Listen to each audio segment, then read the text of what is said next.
Mheshimiwa David Cleopa Msuya, Makamu wa Kwanza wa Rais na Waziri Mkuu mstaafu wa Jamhuri ya Muungano wa Tanzania, kilichotokea leo tarehe 7 saa 3 asubuhi katika hospitali ya Mzena jijini Dar es Salaam alipokuwa akipatiwa matibabu ya ugonjwa wa moyo.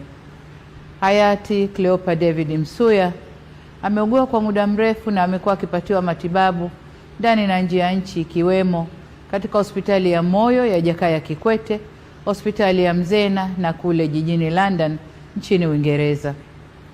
Natoa pole kwa familia, ndugu, jamaa, marafiki na Watanzania wote kwa msiba huo mkubwa kwa taifa. Aidha, ninatangaza siku 7 za maombolezo ambapo bendera zitapepea nusu mlingoti kuanzia tarehe 7 hadi tarehe 13 mwezi huu wa 5. Taarifa zaidi kuhusu msiba huu zitaendelea kutolewa na serikali.